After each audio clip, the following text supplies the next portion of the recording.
and a Connect camera. And we're doing a lot of work there. We're collecting data in practice and providing very smart algorithms to do that. There, within radiology, there's a lot of work happening at the moment with automated tumor recognition. But there again, we come back to that question: who's the doctor now? Is it a clinician? Is it AI? Or should it be both together? A recent paper that came out at the end of last year that a doctor had a 95% answer for the AI had the same rate, but both working together came up to 99.5%. Kind of a paired model that we can use in practice. AI can be used potentially for the prediction of health changes over time, and we can think about these public health across the whole in the northern hemisphere down, and we can see that trend over time. And then perhaps as well we can use big data to predict disease trajectories. So if you have two patients whose data to date it looks very, very similar, and we know that one patient and how their disease progresses moves a certain way, can we be sure that the other patient will move in a similar way? Perhaps there's some work going on within there.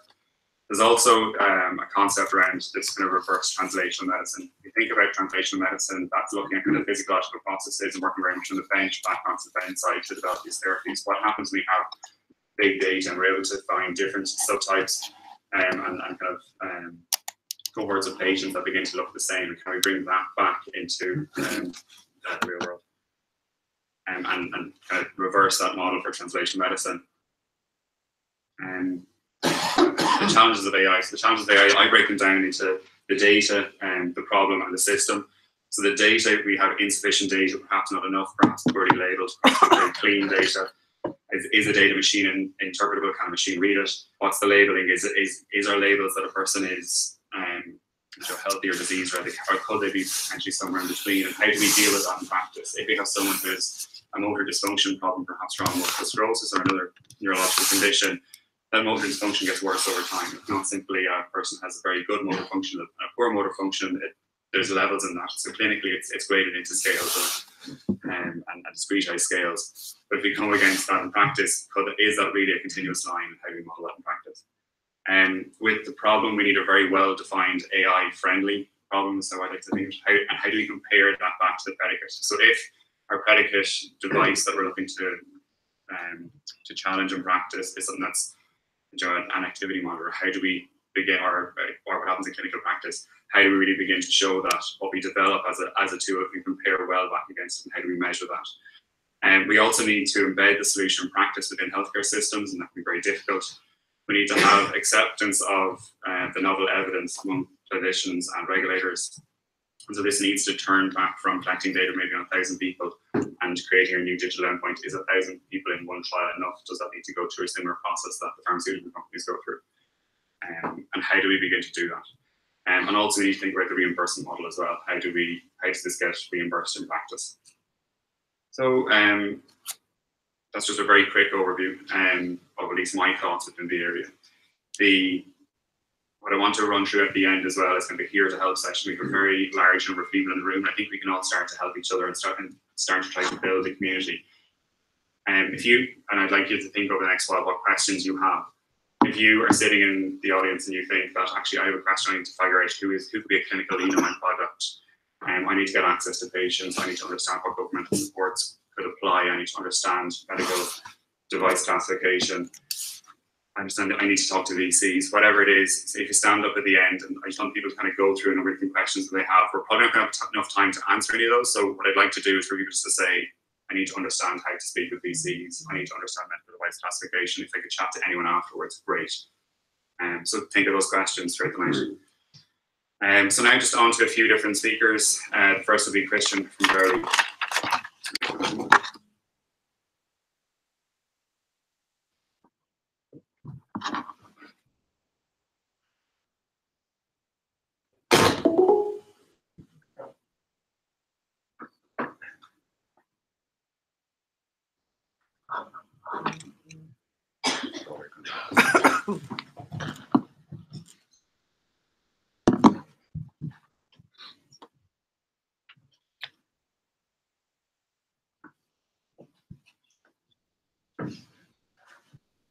I see both screens work. I don't know what happened earlier, but sorry, it's on me. Okay, so my name is Christian Martinsen. I'm the head of I'm the head of strategic alliances. Google very early today. So I'm basically just going to give a quick sort of introduction of who we are. And then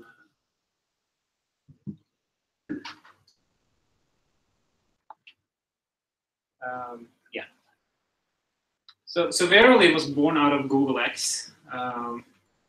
It became Google Life Sciences in 2013. As part of the Alphabet reorg, we became Verily in 2008. We're owned by Alphabet. That's the main investor. We also took outside investment from Temasek early last year. Temasek is an investment fund from Singapore. We're headquartered in South San Francisco. We also have offices in Mountain View, California, which is the headquarters of Google. We also have offices in Cambridge, Massachusetts, and also here in Dublin. We have about, I know it says 600 employees, but we're actually close to 700 employees right now, dedicated Verily employees. And we also have shared resources with Google. So Alphabet is the holding company of Google and Verily and Waymo and some other companies. When the Alphabet structure was contemplated, Alphabet was looking at basically an area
have different projects that we are collaborating on that is covered by Verily.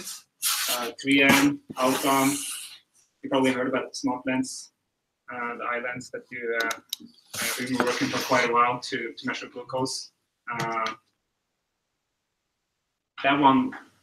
It's very difficult to measure glucose from tears, but we're still working on it. We also have an accommodating lens that is correcting for presbyopia, so that we have made great progress on. Biogen is a partnership we have where we're looking at MS development and why that's developing so different people to people. Dexcom is the CGM partnership I talked about.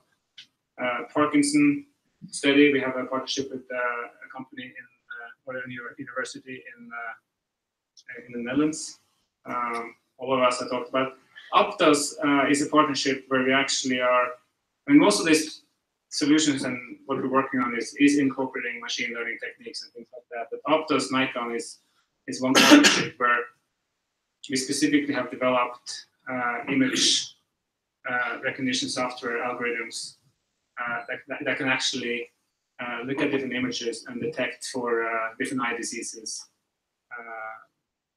And this is something that we're rolling out with Nikon as a partner, or Optos, which is a subsidiary of Nikon. This was actually developed by Google Brain, and we've sort of been working with Google Brain and Nikon to bring that to market. We have a few Verily-driven projects. Debug is one, Project Baseline, Liftware. All of these projects, you can actually find more information on our website. I'm not going to go into great details on this, but there's a lot of information on our website about these projects. We talked about the Google heritage. I think the main thing there is that we have a commitment to building scalable, user-friendly tools and services. We also have sort of adopted this 10x impact approach. We're not really looking to make incremental change. We're looking to make significant change. And that sort of reflects most of the projects that we enter into. User-centered design is a concept from Google that we inherited. It's not only important to design the right thing, we also need to design that thing right. These are principles that Google has been working with for a long time and been very successful. Google, as you may know, have more than 6 apps. I think there's 6 apps right now where they have more than 1 billion users. So all the stuff that we're building for Verily, we're building on the same platform and with the same principles. That's a very quick overview of Verily at this point. I'll be joining I'll be here all evening. I'll be also joining afterwards. I'm happy to schedule meetings later to discuss what we're doing and also what we potentially can do together. So yeah.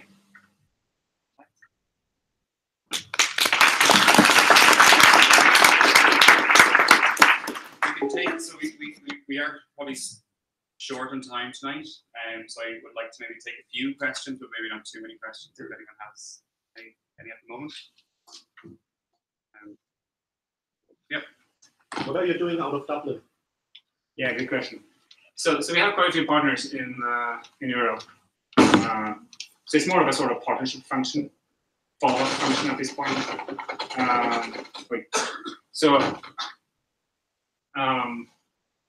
For example, we have a partnership with NHS in the UK where we are working on a test bed where they have provided us with access to data, de-identified data, and we're developing some risk predictive algorithms for diabetes, COPD, and heart failure. It's actually a partnership with MSD as well, where they have we're developing their algorithms. They give the clinicians a risk score in terms of what the risk that different individuals have at developing these different conditions. And then MSD actually have change managers and software on the ground working with the clinicians to implement the right interventions. It's actually part of a test bed with NHS. So that's one example. We're there quite often meeting with our partners. We have partners, Sanofi is a big partner of us. Other partners in Europe that we haven't made public. there's more of a sort of partnership function, follow up. Yeah. So and then we also have a strategy team on the ground. So yeah. Will you be working with the HSE here as well? Working with who? HSE? HSE. Who's that? I'm pretty new. The health executive here now. Health service executive here now. The NHS for Ireland. Okay. We haven't had any discussions. So, but I wouldn't exclude that. Though. I probably should know who that is, right? No. Sorry. So have we got another question over here? You mentioned the project baseline there. That's your longitudinal study planned to run for 5 years, is it? Yeah. Has that kicked off yet? Have you got recruited people still in planning? No, yeah, we kicked that off in May, I believe, and there was a lot of interest. It's the project baseline is basically a study where we are planning to include 10,000 individuals, where we are doing all kinds of molecular testing. They are wearing study watches and other sensors, a lot of self-reported data, apps to health records. What I'm trying to do there is to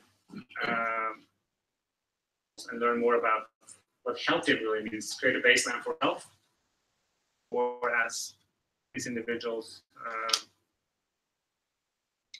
potentially develop something, so we can learn more about sort of the transition from healthy to hopefully pick up some signals that we. But that kicked off, and we had lots of interest. It's a very expensive study.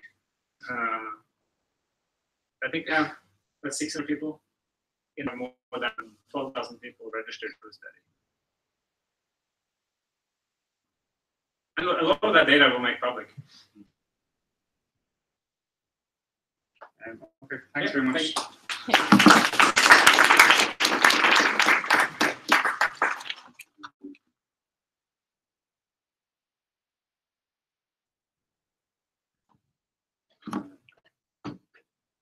Next we'll have Eamon Costello from Patient Empower.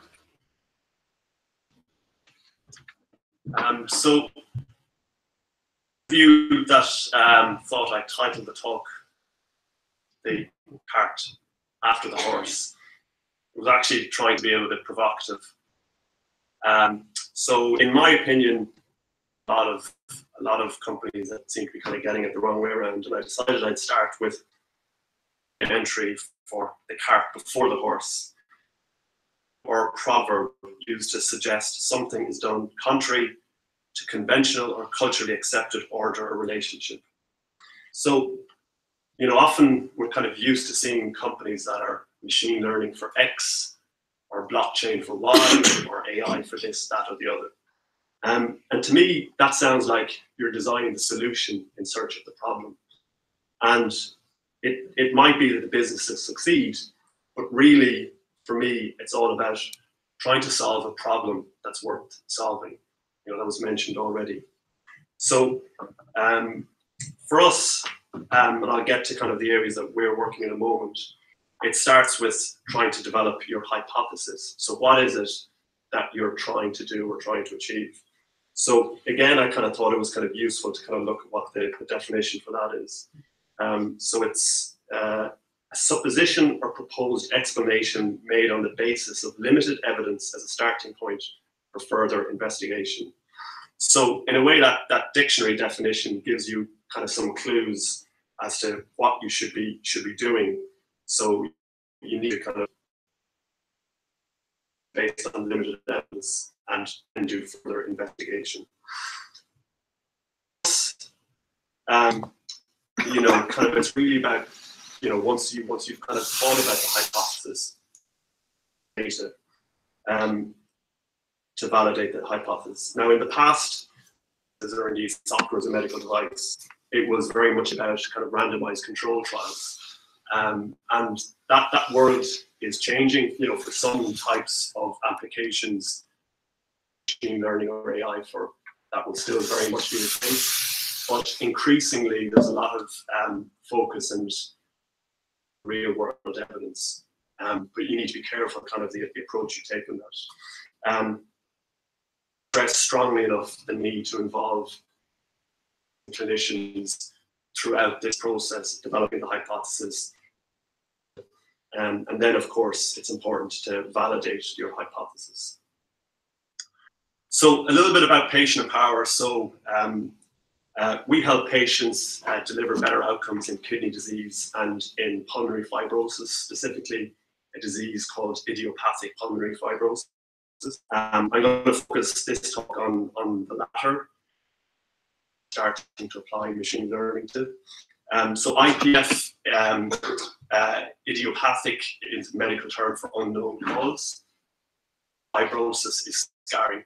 So it's an irreversible lung disease where there's scarring of the lungs and stiffer, and the person loses lung function, where their lung function is declining, and the median survival is typically 3 to 5 years. There's no cure for this disease, but increasingly there's starting to be some hope for this disease. Drugs on the market which slow down the rate of the disease, but do not cure it. So I'm going to kind of talk a little bit about kind of what's it like for patients with this disease, and I'll get back to kind of what we're doing with the data. So the nature of the diagnosis, it can be kind of a lot of despair. So patients in the past, we've heard in support groups, they've been told to go home and prepare to die. And the nature of the disease as well, it's very, very hard to diagnose. It's getting better, but it has been traditionally very hard to diagnose. Is to empower patients and empower clinicians in this disease. So empowerment can mean, many different things. So in medicine, empower can be empowering people to take their medication, so non-adherence to medication in healthcare. Empowerment could be staying active. Disease, staying active and performing pulmonary exercises actually maintains the quality of life and actually the lifespan for longer. Empowerment can be, documenting your disease, documenting and recording your vital signs so you can have more informed discussion with your healthcare provider, but also that you can spot things that could potentially go wrong. And that's where machine learning will come back to in a while. So empowerment is all of these things, and it's organizing and personalizing for patients. So we've been focusing on understanding what patients, caregivers, and health professionals need. So we've been doing this for the last couple of years in this disease. We've been meeting patients in their homes, in clinics, at conferences, at patient support groups. And our mission is to help them live better with IPF. So what we do for these patients today is we provide them with a PF care kit. So that's everything from a mobile application, connected sensors and devices. And we provide them educational content to help them live better with this disease. Myself in the slides. So this is the sensor we use, which is spirometer. There's a range of other sensors as well, which includes pulse oximeter and other ones for the different vital signs that we're recording. So this is an actual user of ours. So this is Tammy. So the majority of our users for this disease are in the US. So she lives in Georgia, and that's her dad. He lives in Pennsylvania. So I think a key thing is, a disease doesn't just affect the patient, it also affects the caregivers and the families. So this disease, there's, the numbers vary, but, there's well over 100,000 in the US and several 100,000 in terms of caregivers. So Frank is a user of Patient Empower. He loves documenting how he feels in Patient Empower. So there's a lot of, subjective data in there, but also uses the connected devices. So we have a lot of objective data in there as well. So and what we get over and over again from people who use our platform is they no longer feel like their disease is controlling them. They feel more empowered. They feel more in control of their disease. we feel there's a lot more we can do for them. So we've got ambitious plans of different things that we're going to do for them. So for example, during severe weather, Frank will get alerts customized to him to understand his breathing patterns, and we'll give him tips and hints about how to breathe better. If he lived in California, he'd be getting alerts in terms of the wildfires and telling him he should do his pulmonary exercises indoors. Having social support is really important for this disease. So we want to make him feel part of a community and connect him to mentors and other caregivers. And we want to harness the goodwill of people in the IPF community to help people like him. We'll also allow Tammy, that's Frank's daughter, to see real time what's happening. So she's at the moment often ringing in to see how he's doing. So she'll be able to see his data real time. And we're also in the early stages of working with some hospitals that they'll be able to get real time feed from these sensors as well. Now, obviously, there's a lot of data being generated there. So we're working on, you know, the algorithms and validating them and making sure that we're presenting data in a way that, you know, they can consume properly. So this is where our IPF journey started. So this is the Irish Lung Fibrosis support group here in Dublin. So again, back to the point about involving patients, you know, if you're trying to solve a problem for people, you will have no shortage of people who will work with you. So this group of people have been phenomenally supportive of us and have just given so much to us over the last couple of years. So we're already localized in 3 languages and we're active in about 12 countries now. And in the US, we started working with a group called the PF Warriors. And we're now in coast to coast across different support groups in the US. So again, you know, we've kind of just through social media connected with these groups, found them, and they've been willing to kind of work really closely with us. So back to the hypothesis. So we actually kind of mapped out what actually our hypothesis was in this area. So this is just a template, I think, from the business model canvas. So you kind of write down kind of what your hypothesis is. You write down what are the test criteria you will use against it, what metrics you will use, and how you will know if you've succeeded. So it's a useful exercise to go through and do this with the help of clinicians that you're working with.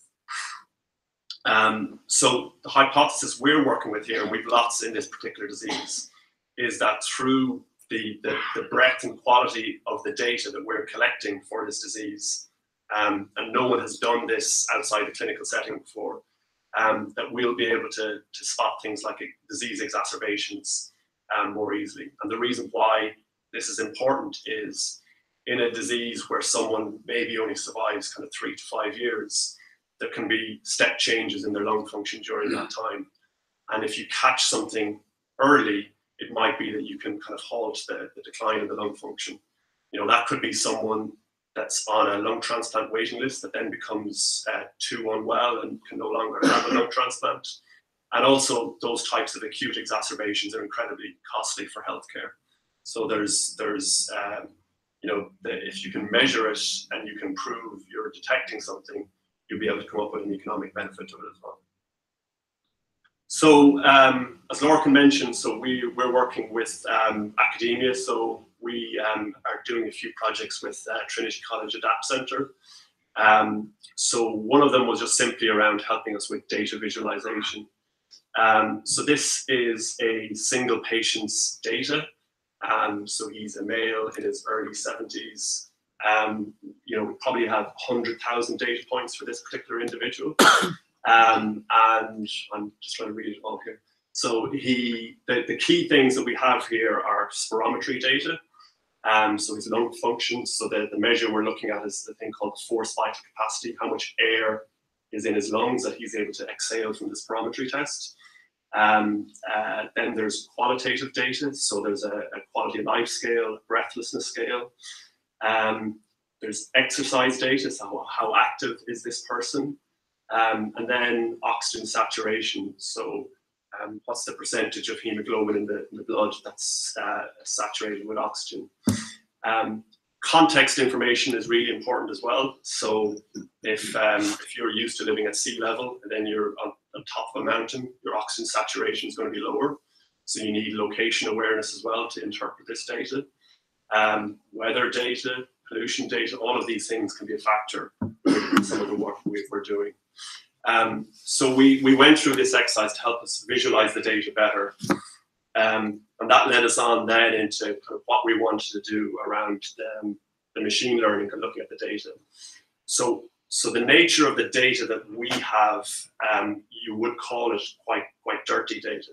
So by that I mean those lung tests climbing wrong, and they blow into it, and their lung function is half that normally would be.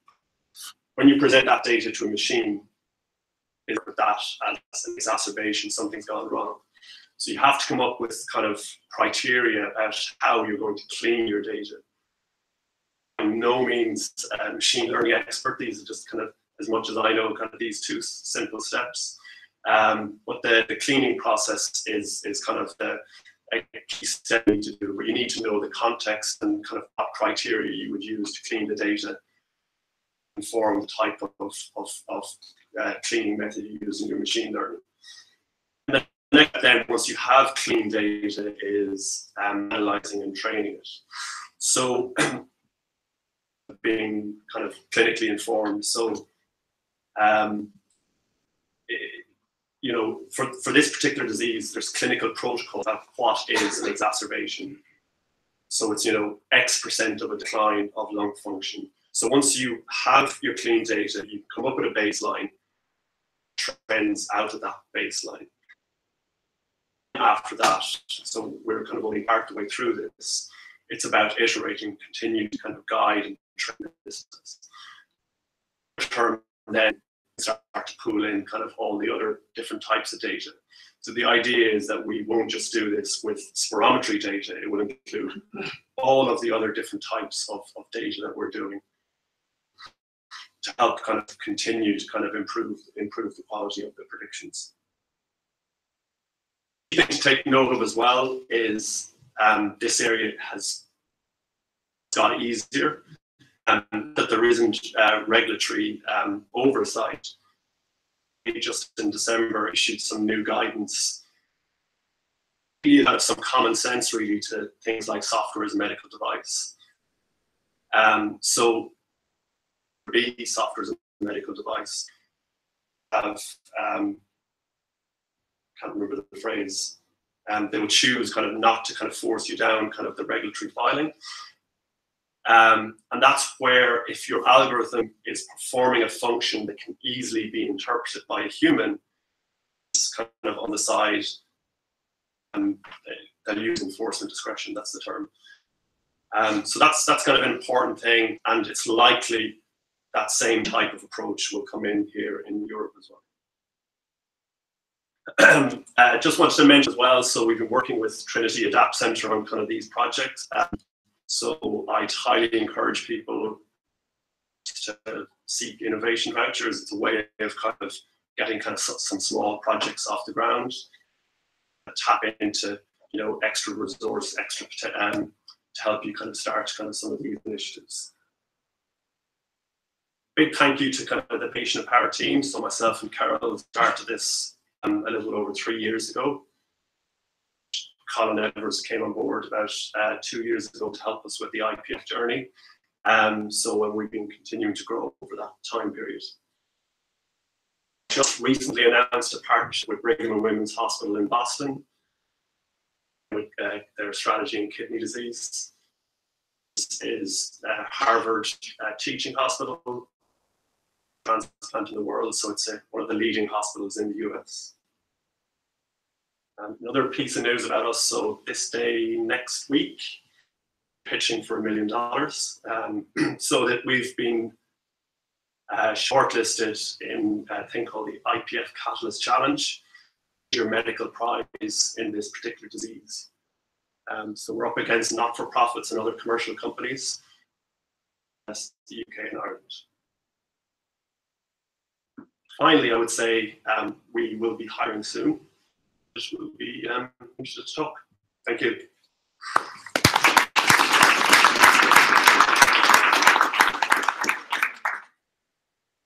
Questions for Eamon?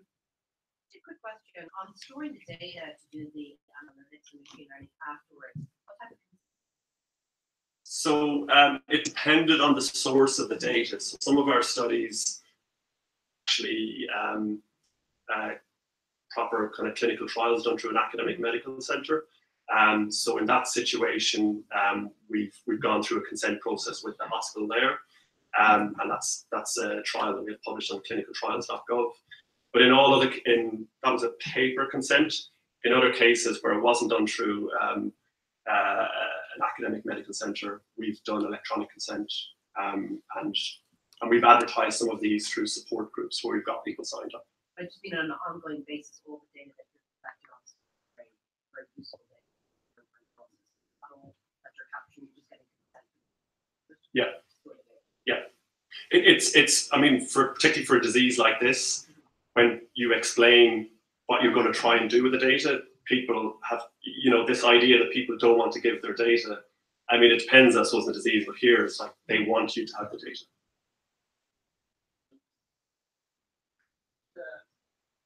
The patients and the conditions, who came first? Did you go to the patients and ask them to push the conditions, and what the conditions come on board straight away? We went around the same time. We went to clinicians first, but we kind of at the same time we went to a support group here in Dublin. So it's very much kind of at the same time. Pleasantly surprised, the vast majority of clinicians we've talked to are very supportive. Naturally, there's a concern when we do some of these studies. It's about the extra overhead in the workload in the clinic, but by and large, being extremely positive towards it. Not so far, but I can see that being a need. What's your business model like for this then? So we've got about kind of a few different kind of value propositions. So one is around telehealth. So that again, the rules in the US are changing around telehealth. There's been a couple of new codes unbundled that people are saying is the start of kind of real telehealth in the US. The other area is around the actual data here. So there's a huge number of clinical trials, early stage clinical trials in this disease. There's a huge lack of understanding what's happening in this disease. Very costly in terms of validation. I think the value in terms of real world evidence, being able to prove the benefit of some of these new high cost therapies coming to market, they're also to be able to kind of generate revenue. That is free for patients. Yeah, so where we're connecting with the hospital, yeah, they are.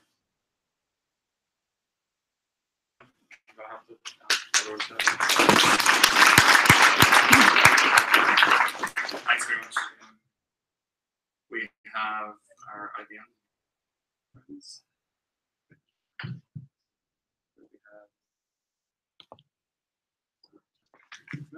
Yep, so we have Aspire Salome, and they're going to Aspire Salome to speak first.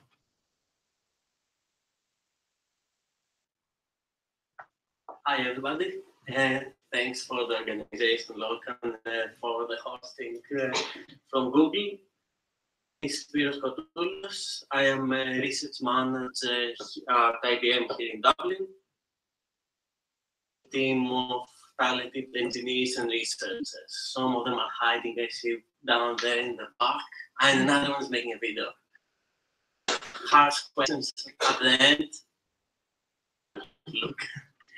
So this is going to be a joint talk with my colleague Owen Carroll, who's over there working in Watson Health. What we want to do for the next half an hour is essentially, I will describe some of the challenges that you have when dealing with vulnerable populations.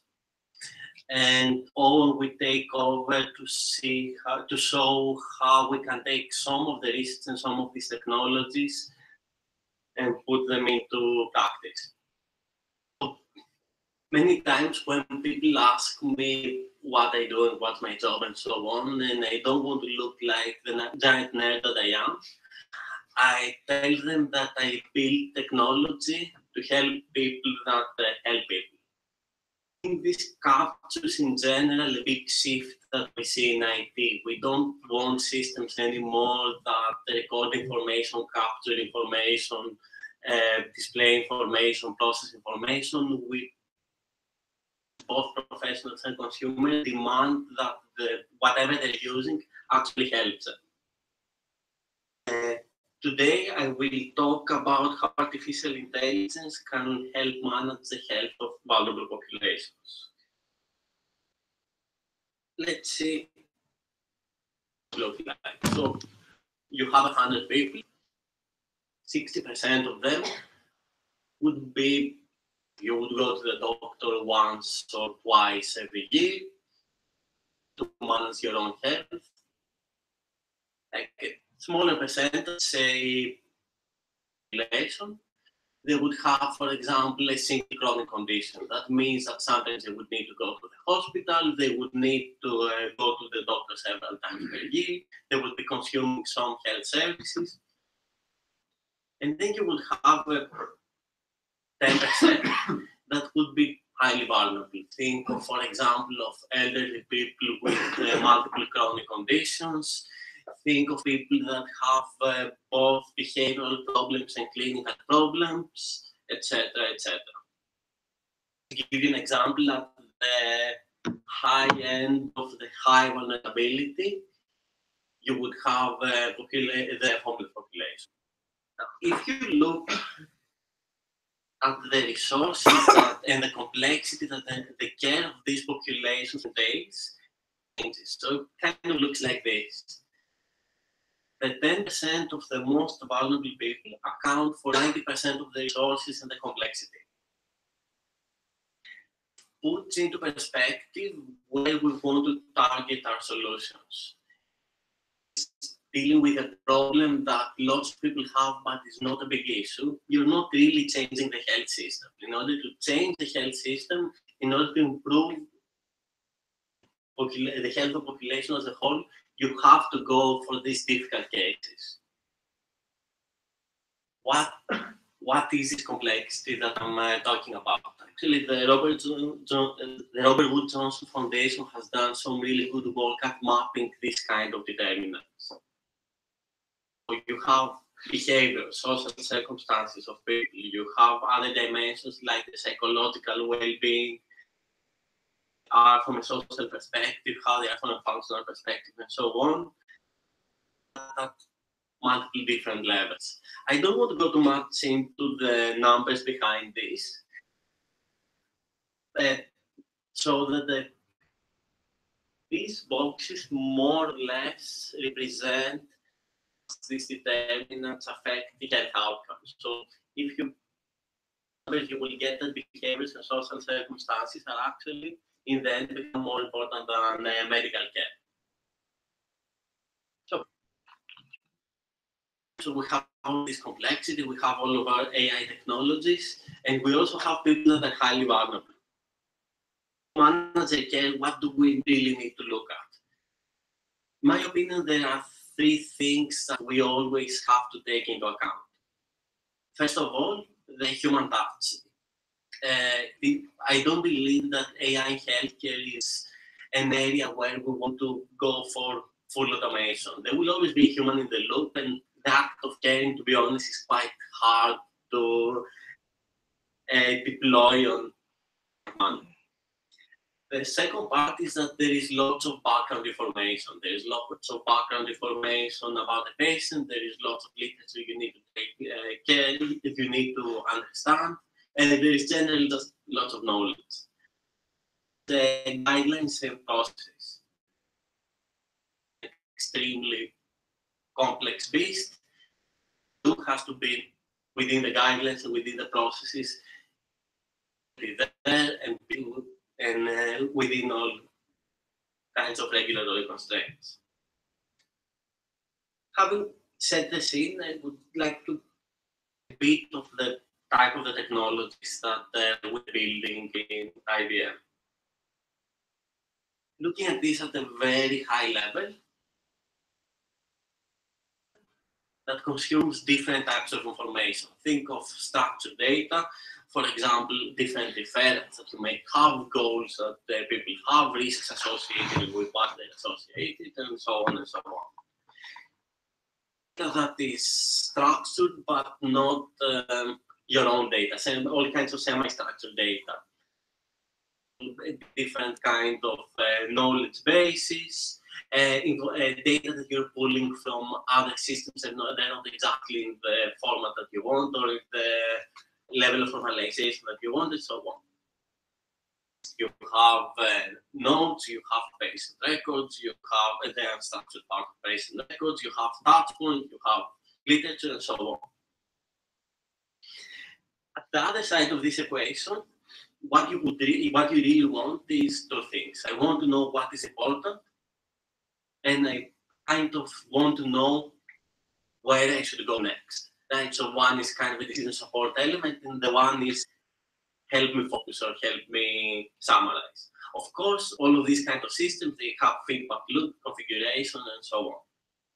If you look inside such a system, you will have changes that you need in order to build it. At least these are the ones that we are building and we have scoped up. Different engines fill different purposes. For example, if you're talking about textual information, you need to be able to annotate all of this data, pick out the right terms you want from this data, and so on. Have a set of engines that will help you predict, the recommendation engines or machine learning approaches, or even rule-based approaches.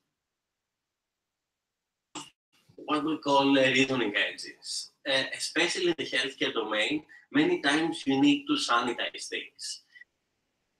I may have my really great machine learning technique. Statistics would recommend to a care professional that they should do a pregnancy test for a month. It may do that only very rarely.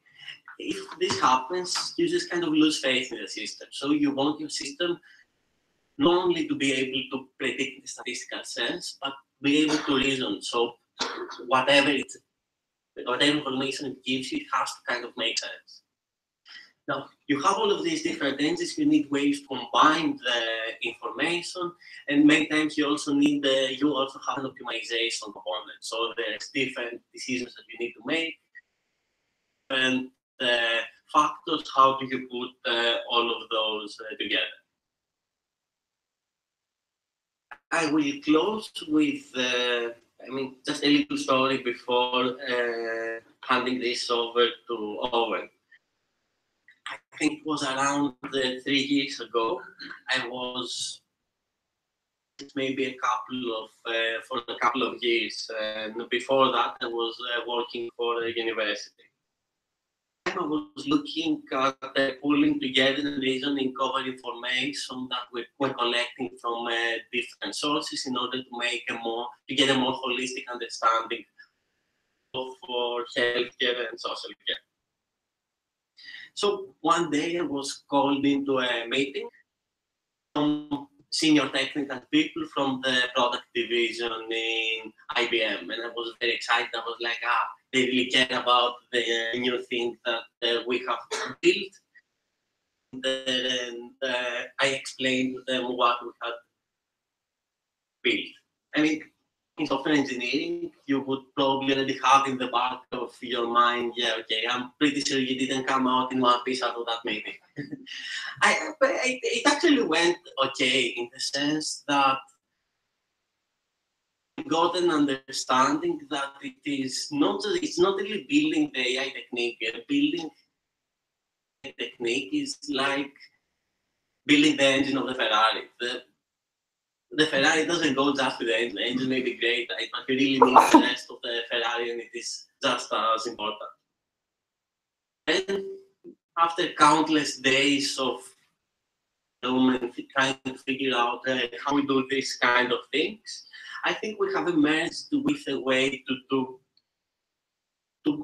take such projects and put them into production. Actually, some of the techniques that I'm still researching now are now in products and used by So this part is mainly the job of that guy. So I have kind of set expectations for him. Thank you.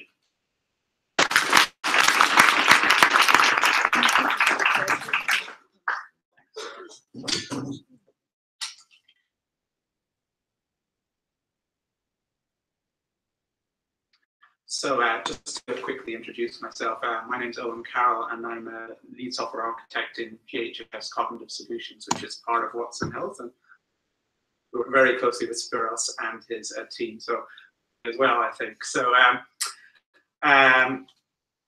with IBM, and quite a few of us here actually started back in 2012. We were working for an Irish software company called Quorum Software, which is very much an Irish success story, software success story.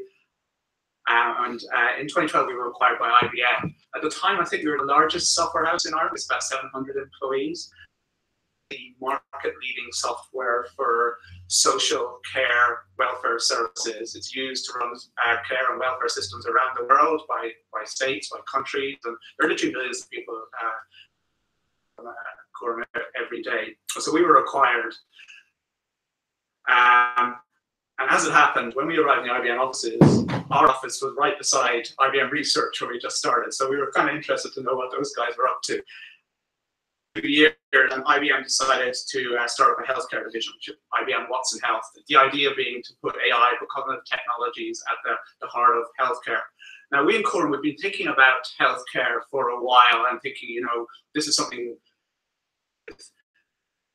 We were doing social, and as Spiros has talked about, obviously the social determinants of health, social behavioral, you know, they're major impact on health. Some people would say, you know, more so than clinical and genetic. So health and social are really two sides of the same coin, as one of our founders would have said. So when Watson Health started up, we thought, well, this is our opportunity, and we became one of the founding groups of Watson Health, alongside a lot of IBM's existing folks working in healthcare, and a couple of acquisitions that were made at the same time, Exploris and Phytel, who work in population health in the US, with whom we work very closely. And later on, a couple more, Merge and briefly touch on how IBM Watson Health is structured. So basically there are 6 pillars: oncology and genomics, for example, imaging, sciences, and the bits that we're in, which is called government health and human services. And as I mentioned, we're predominantly about addressing the social determinants of health. And I guess my particular group then is looking at applying AI to that. Now, the social determinants of health is a growing area around the world. There's been a lot of focus on it. I mean, you're seeing medical budgets in the US, for example, starting to spend on social things like, for example, housing, nutrition, that sort of thing, both Medicaid and some of the academic health systems. You're seeing around the world that government departments are starting to unify social and health together. For example, I think in the UK, they just announced the Minister for Health is now also the Minister for Social Care. And for example, there was a great conference here last year on intubated care, which is about intubating with social and other strands. And I think Carol and Lauren had a great meetup around that, actually, so that was very successful. So it's definitely a growing area. So we're looking to apply. So I guess the question is, how can AI help? And Spiros has talked about some of the things we're able to do. So health started up. We'd already done a few projects. I think Spiros talked about one of the meetings we had in the early days with research. But when Watson Health started, we said, well, we have an ideal opportunity here. A research group with some very talented researchers in the AI field. We've got a lot of subject matter expertise in the social area and some great products. And we immediately started to build more products in the healthcare area, cloud-hosted products. So we said, well, look, we should bring things together. So we started to work on some capabilities. So let's talk a little about how AI can help. And I guess the key is data. So the typical healthcare, very, very busy person doesn't have much time to spend with their patients, unfortunately, and is confronted with more and more data. I mean, this is the thing that's flipped around the last few years. You used to have to go and hunt for data. Now the data is coming at you. So data in terms of structured data, medical records, more and more medical records are getting integrated, so you're getting more and more of that. Unstructured data, so particularly in the social area, a lot of encounters are just written up in notes. Same thing happens in the clinical area, of course. So a lot of unstructured data, and then of course a lot of data from medical devices, from Internet of Things, more and more of that, and it's very tough to stay on top. One key area that AI is good at, and computers are good at, is processing data. So that's one of our first focuses as well, to basically make sure that the healthcare worker, to work with the healthcare worker, make sure they have the data they need, it's personalized for the individual with whom they're dealing, and for indeed their speciality as well. Look at how we can do that. So let me get a little bit more concrete. I'll talk about one of the features which we have in one of our products, which uses AI behind the scenes and which is already in our customers' hands. So Watson Care Manager is a care management product, a cloud-based care management product. We started around the time Watson Health was launched. So care management is care. So it's the concept you have a care coordinator who coordinates the care of an individual across the social and the healthcare spectrum. So for example, they might work with elderly people to ensure that if they've got conditions such as diabetes, that they're being looked after, but also, you know, looking at the social aspects, what's their housing like, etc. And again, very much a growth area around the world. Some care manager, a cloud-hosted product to help the care team, extended care team, help individuals. And I guess the key thing for care managers along with everybody else is that they don't have any time to spend with the individuals. They want to spend that time dealing with that person, you know, moving their case forward, moving their care forward, and not spending time reading through documents, reading through records, etc. So that's one of the areas we looked to. I'm going to take you through a brief sort of scenario on that. Just before I do that, let me tell you about IBM. We use a process known as design thinking to design our features, and that's, I won't go through the entire process, but it's very persona based. So we come up with, you know, realistic personas. And look at, well, how do they interact, and how can our system help? So I'll just bring you through a couple of the personas we've used in the design of Watson Care Manager. So we've got Laurie Thompson, who is an elderly individual. She's 76 years old. She suffers from diabetes and hypertension. She is therefore enrolled in a diabetes management program. She lives alone and has recently been feeling isolated and depressed. And then we've got Susan Brown, who's a care manager working for a care management organization. Elder care, as it happens, working with elderly vulnerable clients with multiple chronic illnesses. And so she helps them manage their condition, coordinates their care, and helps them live independently.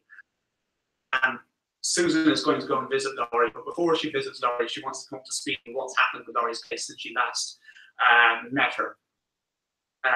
Laurie obviously has an extended care team of physicians, counsellors, you know, social workers perhaps, and her family who are helping with her care. So she wants to catch up with what's happened. So before she visits, she calls up the Watson Care Manager screen, summary panel, and you can see there are various panels here. For example, you can see the goals panel here where some goals have been set for where Laurie and Susan have worked together to set goals for Laurie: diabetes education, increase her social contact, medication compliance, and you see even some details of her care team there in the middle. Yeah, Susan is obviously the care coordinator, and she's also got a mental health counsellor, a diabetes educator, and a transitional care coordinator. And there may well be family members, you know, in her extended care team as well. But the main thing I want to draw your attention to is the notes highlights card there, and some more detail on that. So what as I mentioned earlier, a lot of the data in and also in the clinical domain is captured in unstructured notes. A lot of the encounters that a patient would have, an individual would have, are captured in notes. So one of the features we have AI to ingest those notes. But what are the key events? What are the key terms in those notes, key phrases that are useful? And to highlight those in a prioritized list, and the priority is learnt as people use the system. So that the care manager or the system can quickly come up to speed with what has happened.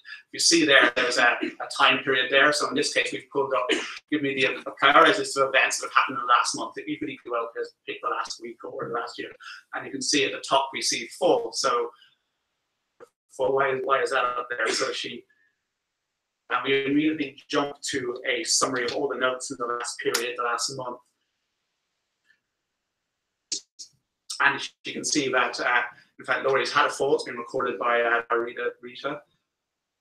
Shower, and then you can extend it down and get more detail and seeing the context of it. So you're seeing, by clicking on this, you're seeing why is it there. You know, it's a very important part of AI and healthcare is you know, why are you telling me this? Okay, so if you see she's had a fall, and obviously that's something to bring up. You can see it, these little icons at the top. Picking out key phrases, categorizing them as well. You know, are they clinical? Are they to do with their contacts and or people? So here, this one, for example, to do with people, brings up a list of people. You can click and see. Here is where, say, Jean is referenced. You can see, well, who is Jean? The second note gives it very clear. Jean's Laurie's daughter, basically, so who is helping with her care. So the feedback we've had on this from our customers is obviously, it's not surprising, quite good. They like the feature, helps them to focus, come up to speed very quickly, and it's really an example of what Spiros and I think some of the other speakers are talking about augmented AI, where you're using AI to help healthcare worker do their job. It's made the job a little bit easier, and so they can focus more on the human touch, on moving the patient's case, the individual's case forward. Also, an example of what some of the industry call casual intelligence. Casual intelligence is the idea that you've already got a strong product, you know, without AI. You want to use AI to make the product easier to use, to surface data or flows at the right time. So it's an example of both of those things. And a lot of what we do is around those two concepts, augmented AI, casual AI. Not solely, we do have some which are more AI-centric, but a lot of it is around that. Yes. So let me talk now a little about what's involved in producing this. So it looks like quite a simple thing to use, but of course there's a lot of stuff going on behind the scenes to go this working. So first of all, let me touch on some of the key attributes, and I think some of the speakers and speakers have touched on these before. First of all, R&D aspects of AI. So these are the things that make AI different to other forms of software project. So I guess the AI winter kind of melted about 6 years ago. You know, AI winter being the time when there wasn't much investment or much going on in AI. Huge breakthroughs then, but really still it's in relative infancy, particularly when it comes into verticals like health or like finance. And there are a lot of reasons for that. I mean, you have less data, for example. That's one obvious reason. Typically, you need subject matter expertise, and that's going to be difficult to get. And a very important one is to explain not just not just what you arrived at that insight, and that can be tricky for a lot of techniques. So hence there's a lot of R&D aspects of this, and this is where we work very closely with Spiros and his team to come up and try out lots of different techniques to see what works. Secondly, and Orkan mentioned this, labeled data. Okay, you need labeled data, and in a vertical, it's a tougher thing to get. So by labeled data, we mean data that's curated by a human. So a lot of our effort is spent coming up with ways to get data labeled. They say labeled data is the new oil. Well, I say data is the new oil, but really it's labeled data that's the new oil. So we build flows into our products to help our people do the labeling where we can, or we develop products and processes for experts like clinicians to do the labeling as easily as we can and as reliably as we can. We call this process industrialized learning. So a lot of effort spent there. Well, so obviously for machine learning algorithms, we need to train them both supervised and unsupervised, and that can be very resource intensive, often more resource intensive than using the output of the model, the training phase. And then lastly, tuning and validation. So this is something that Eamon touched upon as well. We have to spend a lot of time validating that the insights we're getting, measure things like precision, reliability to ensure that they are good enough or better in the product. And there's quite a lot of tuning we need to do as well. So most of the models and the algorithms have a lot of parameters you can tune. Typically you need to tune them for each subdomain, depending on what you're doing for each customer as well. So there's quite a lot of effort to go and do this. So this is where why we work very closely with research and subject matter experts. So we've come up with kind of a methodology to get our research all the way out in the product. And I think this is a great thing we have here in Dublin, with the two of us working together to get this working. So we start out with ideation. So for example, we came up with this idea that often care managers don't have much time with the patient and they have a lot of data. So what can we do? Spiros and his team, working with us, came up with some models which we evaluated. And once we thought they were strong enough, we then did some internal trials with lay people. We have SMEs in IBM, we do in some areas, we use them. And once we discover it's viable, we then go out and work with domain experts. So for example, we work with academic partners, which we did with our Notes Highlight feature, or with first-of-kind customers. And typically we'll publish some paper at this time. We have one out for Notes Highlights feature that I showed you, for example, which is important to build evidence, of course, which is all important, as I'm sure everybody knows in the medical field. Assuming all of that works out, we then go in with sponsor users, start to deal with some of the non-functional concerns like scalability, like performance, identifying UX issues, user interface issues, getting feedback from these early customers. And then we go out into a live production system with what we call a validation minimum viable product, where we validate that the feature is working. Not just that it's doing what we think it should, but it's actually delivering value to the customer. It is actually delivering real health value. So we do health studies at that time. That then goes into production. So you can see it's quite an involved process, more so than you'd see in more consumer applications. So I'll just coming to the end of my time. So I'll just finish up by making very clear that AI is team sport. Multiple people involved in it, SMEs, offering management, in our case, research and product. Two key roles we have, which are worth bearing in mind, are that of data scientist and data engineer. So the data scientist is the person who deals with the algorithms, the approach. Typically, we're having ensemble modeling, so it would be a pipeline of things or different algorithms. Then the data engineer are the people who bring that into product. So a lot of it will be doing things like Ava mentioned, data cleansing, very important. Getting the data together, coming up with the processes to do the labeling, this industrialized learning process, and then dealing with the non-functionals like security, like regulatory compliance, like scale and performance. So two very important roles. So I'm going to finish there and just say that we've got, I guess, a really great set of teams here in IBM in Dublin, and we're working as hard as we can to produce innovative AI capabilities to help healthcare professionals.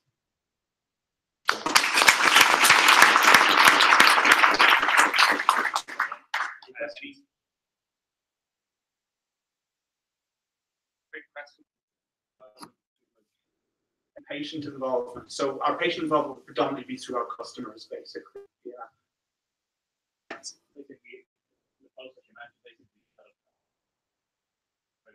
Yeah, well, we are doing more, I guess. And in the case for this specific feature, it would not be used by patients. It would be used by care professionals.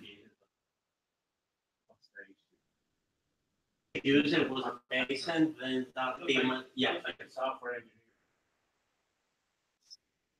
Well, we work very closely with our customers. Our customers are predominantly out of care management. So, for example, it would be things like elder care or hospital groups or specialty courts is a big area we're in the US, for example, as well. So, I guess.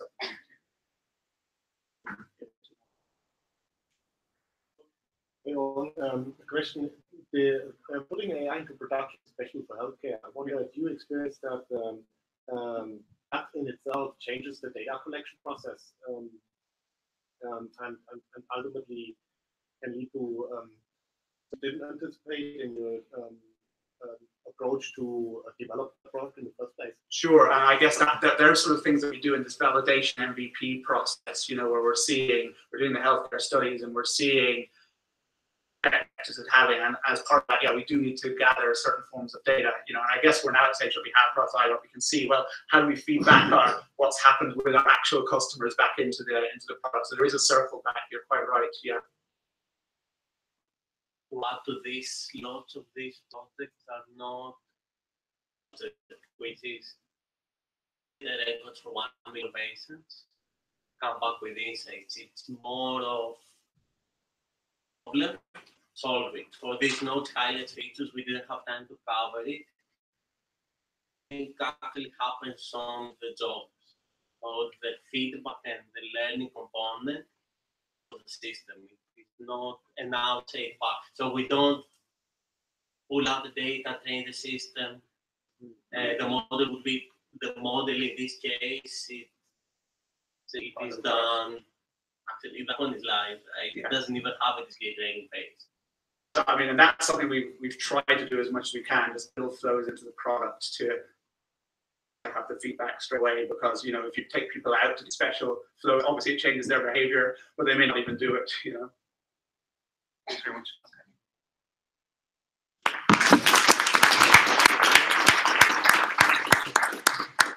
So we have one more speaker left. Yeah, we're another a bit of time for us.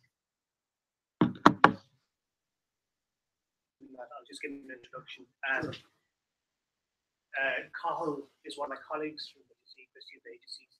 Invests 15 billion euros every year in the health department. A bunch of different taxpayers. So what we're going to talk about here, Logan invited to see if we get some of the real application technology that helps those people feel well. So we're going to talk a little bit about one of the platforms. Well, I don't know if you can introduce yourself, Colin. Colin is a professional over to the doctor side, now helping us deploy technology that work across a variety of. We're going to talk a little bit about how we do it. Colin is going to talk a little bit about how we actually use some of these things and service and plan care. Example of some fantastic applications of technology. Maybe we'll take some opportunity in future meetings. My name is Cathal Collier. I work for the HSE, as Vincent pointed out. My background started off in life clinical, and I moved over about 10 years ago into ICT. Specialty tends to be kidneys, renal nephrology, so work in other areas. And I'm also the project manager for the Lighthouse Haemophilia project, which is a national EPR system that's being rolled out early. Today I'm going to talk about the National Renal System. Sure system is live in all adult centres that deliver kidney care.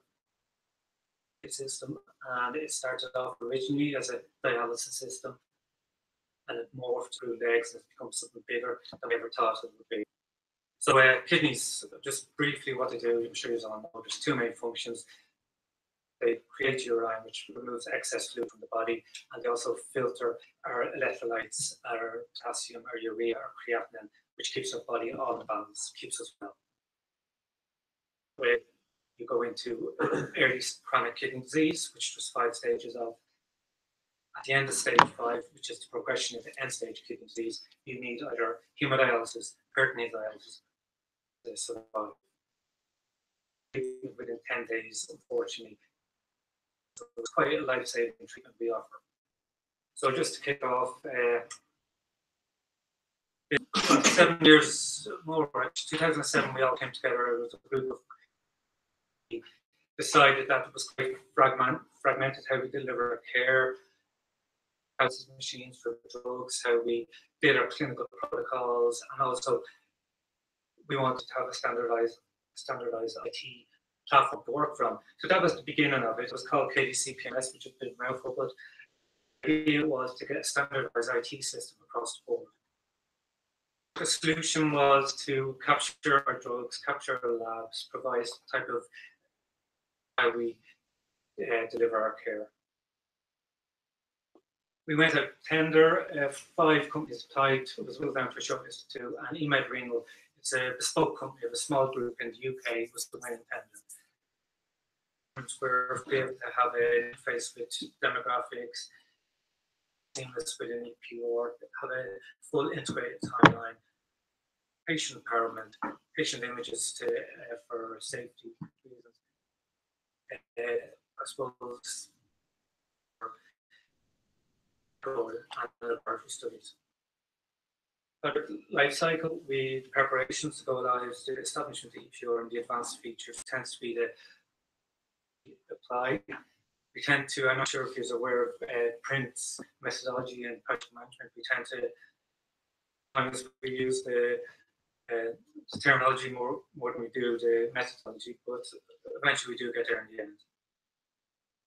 Sites to go live were 2010, Cavan, Sligo, Letterkenny. Of note, they actually had EMED already, their initiative due to the Good Friday Agreement. So all the sites in the Northern Ireland, 6 sites there have EMED already between the Republic of Ireland and Northern Ireland. To Galway, Mayo, Kerry, and then into Waterford. For all these sites, the majority of them had a full PAS interface. Then we came into Midlands Regional, St Vincent's, Limerick. Performance Hospital is the largest provider of kidney care in the country. It's also a centre of excellence for kidney transplantation. We did a huge data migration from their current system into EMED. That within itself was hair-raising moments, to be honest, because doing migration is a bit of a dog. I'm sure some of you have. We learned a lot from each implementation, and we become slicker, faster, and better. But there's always room for improvement, and we're always still learning. As we moved on into Tala, into the Matter, our most recent live in, we started to integrate with the kidney care in Ireland. So this was well beyond the scope of what we ever first envisaged. Now, every adult in Ireland is now captured in this EPO. Training, why do I talk about training? My understanding of training, companies come in, they do all heavy lifting on the integration, the interface, the HL7, process, future state process, project grant, everything, byproduct. I can effectively tell you an implementation can fall on its knees, training is below par. Because the minute that implementation team moves off onto the next site, it will fall away. They'll basically end up using 5% of the system that the hospital management happy. EMED is identified that, and we put a lot of effort and stuff into our training. Which I touched upon it, it's Prince 2. Make sure they have certain things in place before we even touch them. They need to have ICT local ICT rep, ring system administrator, somebody there who will be the super user, somebody there who of the day-to-day working of it. Then we go in, we do, I suppose, preparation. We start engaging with the appropriate people within the organization. Then we have a go live, and then we look at enhanced integration, and that tends to be a retrofit of a hemodialysis interface. So all the hemodialysis machines, we want to take all that in. And just to give you an understanding, I suppose, of kidney disease in Ireland and hemodialysis, figures say there's 120,000 people on the island of Ireland who have some form of impaired kidney disease. This size, statistically speaking, there's a few of us in this room that are going to be at some stage in our lives in a nephrology outpatient. 20,000, 2,500, well, 2,200 hemodialysis. 2 times a week, 4 hours sessions. So we take blood from your circulatory system. We effectively wash that blood, give some of the good stuff, push it back in, and we do that for 4 hours, treat about 70 litres of blood within that procedure. Then you've got about 2,000 patients who have a kidney transplant. Fortunately, the Living Related program, where people are actually donating their kidney, their family, to their friends, to some, we haven't gone to the level of altruistic for people, just give it to a stranger.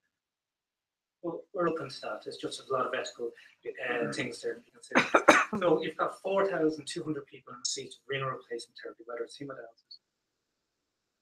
It's huge in the exchequer, it's huge demand. This is EMED Renal.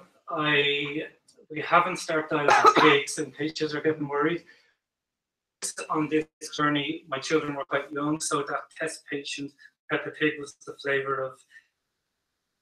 If I was to be creating a test patient now, it would be, I don't know, a little mix, or it would be something a lot more. And that's because the gestation period from genesis to the product delivery, it's over a long period of time. As you saw, the first implementation is 2010. now in the pediatric service. A list of all your patients, you've got all the PAS demographics from the all interfaced over. You've got clinical management, you've got the patient's drugs, you've got their diagnosis, you've got a clinical timeline here. So it's huge, and it goes back years. So it gives a full clinical value to the clinician at the end. Laboratory interfaces. So you've got, it's confined to a data set of 97 results, but it's open to a multitude. It depends what of clinical value in the current state process. Hemodialysis management, you've got peritoneal dialysis management, and you've got transplantation management. When we've delivered this, we start to look at benefit realization. What have we done? It's a progressive disease. It happens over years. So we get to know our patients. We get to know them. To be a transient group, they tend to migrate from some of the urban centres into from some of the rural centres into the urban centres. For example, if I was I don't know, studying in from Cork, if I had some issues and I land down in Stomata or Beaumont, they can look at my last bloods, they can look at all my current bloods, they can look at my next of kin in case I'm pretty new. So this level of visibility has never been seen before in the healthcare system. The benefits are for the multidisciplinary team around the country now, rather than sifting through big ticks. Because when you've got chronic, literally that, no longer we do need them. We sit around the table with a dietitian, the consultant, the renal registrar, clinical nurse specialist. We have a large screen on the window. And we go through the different areas of emails, looking at their diets, looking at their goods, and determining what direction their current clinical decisions will be made. And that these changes are happening in the real time. Then integration that I touched upon, we have PAS interface, we have lab interfaces, interfaces, and we have HD machine interfaces. These are all very complex and very technical, heavy lifting to get them over the line, but we're committed to that.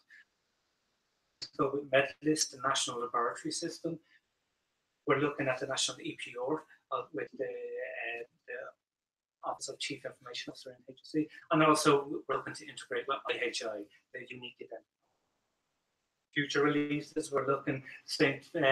Vincent Hospital actually happened, Galway, unfortunately that didn't happen, it happened today actually, but we're looking at going live in Temple Street. There's a Newport leash unit opening later this year. The interface is happening, so we're constantly moving. And I suppose when we come to the end of this, I'm sure we'll have other plans for the next year, because I don't think projects should end, but they tend not to. Byproduct of all this is we're rich in data. We are taking so much clinical data, and we started to feed into the business intelligence model with a colleague of myself and Vincent's own Darcy in. Now, on a monthly basis, all the units around the country are sent all these. It's done in a league table, so a bit of competition focuses minds, but it shows you where you are. How good is your data? How rich is your data? It's confined to a certain KPIs, key performance indicators at the moment. We're hoping once this bed's in, we're going to expand that out.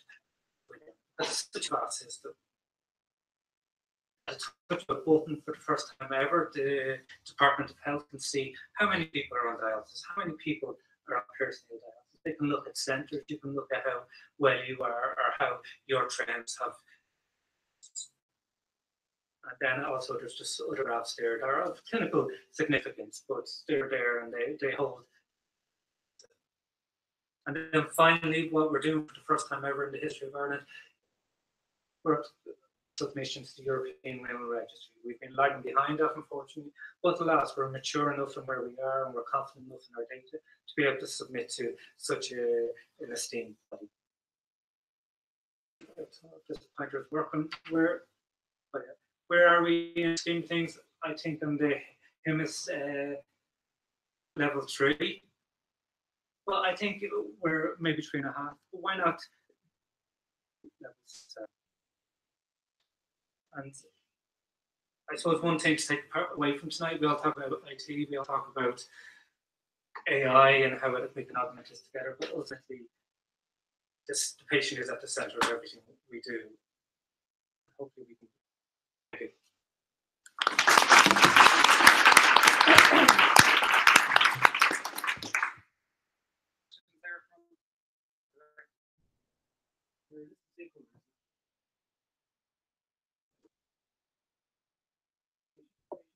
No, there isn't currently. Well, I did mention patient empowerment, but currently there isn't. I think it's a really good question because there is such a thing called a renal portal where patients can view their own labels, they can schedule their appointments, and it's something I'm looking into, but it's not there in the product that's at the moment.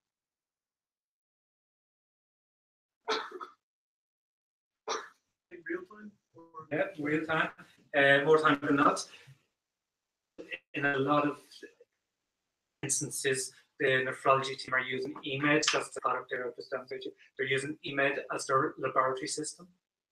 They're not using the hospital laboratory system because they like the way it's laid out, they like the way they're able to drill down to get to where they want, they like the way they're able to trend, look at longitudinal view of bloods that are specific to kidney care. Yeah, sure. You said that you speak like huge amounts of data. Yeah. At the moment, business intelligence. What would you say next? I think I suppose there's a couple of suggestions here, but one of them would be a good where you are at the stage of your disease and CKD, we call it chronic kidney disease stage 4, which is progressing on to you need dialysis. Well, we start getting you worked up for vascular access, start getting diabetes, start getting quite intensive on our care. But I think there could be a clinical decision support system that could be augmented into these steps.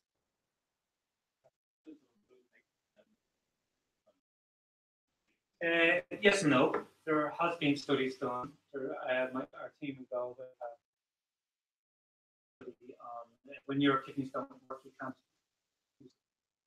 work. So your energy levels are quite low. So we need to give you EPO. We need to give you a heavy dose of iron to get your body.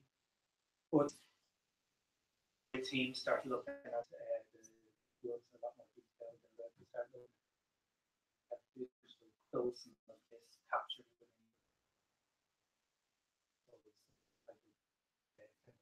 on a small level. But they're able to suggest savings.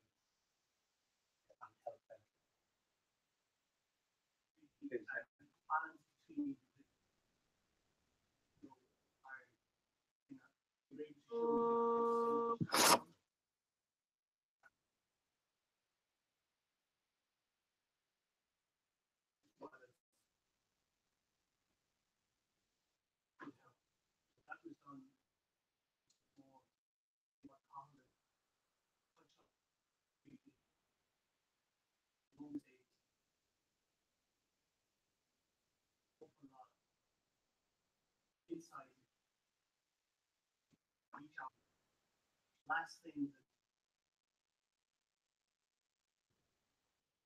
that's really our benchmark,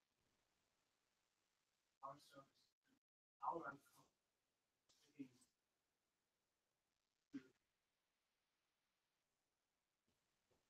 and I think the ability for us to show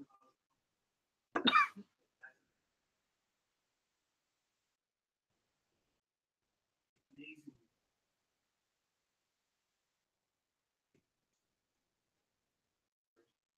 Very much. Thank you.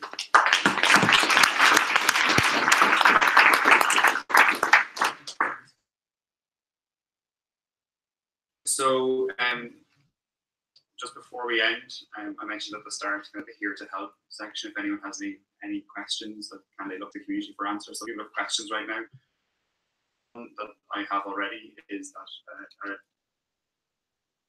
person that I used to work with is based in UCD Engineering at the moment has funding from EI splint, or I think bruxism. But that's not something I think they're looking for people to come and join their team, and it's going to be a spin out hopefully from University of Virginia at some stage if it goes on the path they're looking at, but they've got that funding anyway, so they're going to be putting up. Is there anyone else here that has any questions for the community for advice? What we're going to try and do is try to create a Slack channel so that people can begin to kind of ask those questions. We've got a lot of knowledge in this room. I think we really need to build on that knowledge. Here that I know one or two that have done kind of medical device stuff here, and that's one of the big challenges. So I think here the work with patients, data, and getting access into the types of validate and develop their products and look at those. So those are just some closing thoughts as well. Just a really big thanks to Google and to Christian and to his team.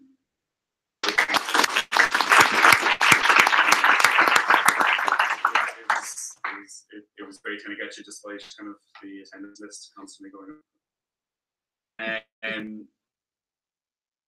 Health and AI, what we're thinking about is kind of these kind of scary data science terms, right? So we begin to think of everything that comes underneath that bracket. And again, is that healthcare is complex and it's conservative and it's colossal, and really what it needs is a multi-road solution. And we need to understand patients, understand clinicians. Amazing how we can really begin to solve it for the people that are working at it. Also need, I suppose, to train some of those clinicians as well to think about what data is and to think on that data side. Work with, I've never seen data before. They've only seen very kind of standard endpoints and not used to in any way looking sideways. With them for a while to try to change their minds. And what we've heard tonight is there's lots of different issues we have around data. Perhaps we need to think about labeling the data. We need to think about data privacy and how we manage that. Who are the users of the system? Are they patients? Are they clinicians? And we need to design for all those. Tonight, what we tried to bring together was people that are working at various different, who are working on the very big scale of that, and they've kind of these big moonshot projects, right? And so this is the baseline project that we discussed. We're just trying to find what is healthy at the moment. We really need to think about it. We had Eamon who's thinking about this kind of therapeutic area specific tool, and then working with academia to try to on that as well. So he spoke about, I think you mentioned at the start, innovation vouchers with EI for that. Again, we kind of just kind of very time-based work, and you saw their kind of process that they use to get from research right through to implementation, and finally, sites. So it's going directly into practice in public healthcare systems, which is really huge to do. So. That's it for tonight.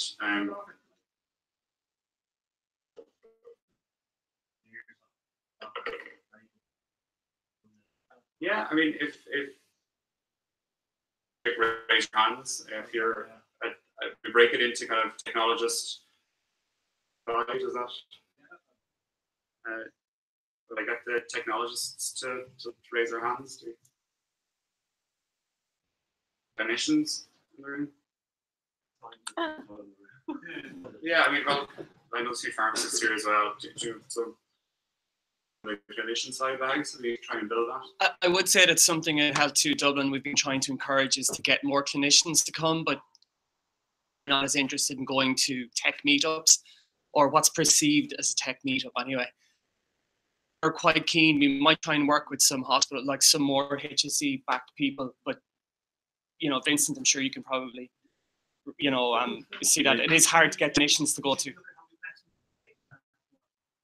Yeah. One possibility might be, to get some of the clinicians who partner some of the QSC projects present those projects. That would be a good event. As opposed to listening, more likely to be interested. Yeah. But it's got to be something to have a bit of ownership of. So for people who haven't been here before, like we have meetups probably every 2 months in Health 2 Dublin, and we're always looking. So that's probably a meetup we'll have this year, is try and get a more clinician-led. So try and get that interface between technology, patient, clinician, and come up with it's all about starting conversations and trying to come up with really good innovative solutions. So we need to get more clinicians at these events. So if anyone has any ideas, get on the meetup channel. We're always looking for people to volunteer and get involved as well. that might be something we focus on in other events later this year, is get more clinicians here. And we've booked an area over in the Gasworks pub down the way. If you want to continue the conversation, we can do so down there over a beverage meal.